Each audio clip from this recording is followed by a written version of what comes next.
വിഷയമുണ്ടായ ശേഷം വീട്ടിലെ അച്ഛൻ്റെയും സഹോദരിക്ക് അവസ്ഥ എന്താ? അച്ഛൻ്റെ അവസ്ഥ പറയാണ്ടിരിക്കുകയാണ് ഭേദം. കാരണം വെച്ചാൽ ആള് 2 തവണ അറ്റാക്കും ഇതൊക്കെ കഴിഞ്ഞിരിക്കുന്ന ഒരു മനുഷ്യനാണ്. സ്വാഭാവികമായിട്ട് ദിവസം ഒരു 10-15 ഗുളിക കഴിക്കുന്ന ഒരു മനുഷ്യനാണ് അദ്ദേഹം. ഇത് സ്ഥിരം ആളാണെങ്കിൽ എപ്പോഴും ന്യൂസ് കാണുന്ന ആളാണ്. അപ്പോൾ സ്വാഭാവികമായിട്ട് പഴയ ആളല്ല. അപ്പോൾ ടി വി വെച്ച് നോക്കുമ്പോൾ തന്നെ മകനെ കുറിച്ചുള്ള വാർത്തകൾ ഇങ്ങനെ ഓരോ ദിവസം ഓരോന്ന് വന്നുകൊണ്ടിരിക്കുമ്പോൾ ഉണ്ടാവുന്ന ബുദ്ധിമുട്ടുകൾ ഞാൻ പറയണ്ടല്ലോ, ചേട്ടന് മനസ്സിലാവുമല്ലോ.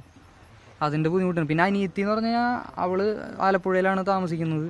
അവൾ ഒരു 6-7 വയസ്സായിട്ടുള്ള ഒരു കുട്ടിയുണ്ട്.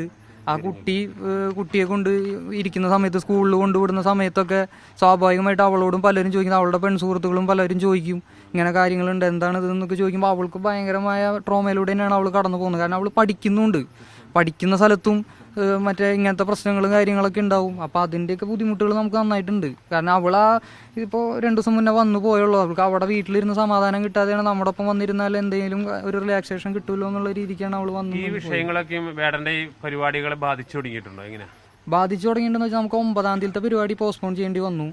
പിന്നെ എന്താ വെച്ച് കഴിഞ്ഞാൽ നമ്മൾ പരിപാടി ചെയ്യുന്നത്, നമ്മുടെ പരിപാടി എടുക്കുന്നവരൊന്നും അങ്ങനെ സാമ്പത്തികമായിട്ട് വലിയൊരു ലോബിയോ അങ്ങനത്തെ ആൾക്കാരൊന്നുമല്ല. നമ്മുടെ പരിപാടി കൊണ്ട് അവർക്ക് എന്തെങ്കിലും മെച്ചം ഉണ്ടാവും എന്നുള്ള രീതിയിലാണ് നമ്മൾ പരിപാടി കൊടുക്കുന്നത്. നമ്മൾ വളർന്നു വരുന്ന ഇവന്റുകൾക്കാണ് നമ്മൾ പരിപാടി കൊടുക്കാറ്. അപ്പോൾ സ്വാഭാവികമായിട്ട് അവർക്കും ബുദ്ധിമുട്ടുണ്ടായിട്ടുണ്ട്, ഇല്ല എന്നൊന്നും നമുക്ക് പറയാൻ പറ്റില്ല. ആ ഉയർച്ചനെ താഴ്ത്തുക എന്നുള്ളത് തന്നെയായിരിക്കും ഇതിന്റെ ഉദ്ദേശം. ആയിരിക്കും, അല്ലാതെ ഇത് ഇങ്ങനെ ഒരു സമയത്ത് ഇത് വരേണ്ട ആവശ്യമില്ലല്ലോ.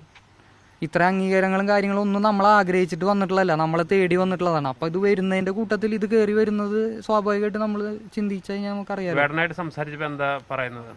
അദ്ദേഹമായിട്ട് ഞാൻ അധികം കമ്മ്യൂണിക്കേറ്റ് ചെയ്യാറില്ല. കാരണം എന്ന് വെച്ച് കഴിഞ്ഞാൽ ഞങ്ങൾ വളരെ പേഴ്സണൽ ആയിട്ടുള്ള കാര്യങ്ങളാണ് സംസാരിക്കാറുള്ളത്. എന്തെങ്കിലും വീട്ടിലെ കാര്യങ്ങളൊക്കെ ഉണ്ടെങ്കിൽ മാത്രമാണ് സംസാരിക്കാറുള്ളത്. പക്ഷേ ഒരു അനിയൻ എന്ന നിലയിൽ നമുക്ക് സ്ഥിരമായി കാണുന്ന ഒരാളുടെ മുഖം ഇത്രയും പ്രശ്നങ്ങൾക്കിടയിൽ നമ്മൾ കാണുമ്പോൾ ഉള്ള ബുദ്ധിമുട്ട് അറിയാലോ. അദ്ദേഹം എപ്പോഴാണോ സന്തോഷമായിരിക്കുന്നത് അത് അദ്ദേഹം വേദികളിൽ കയറുമ്പോഴാണ്.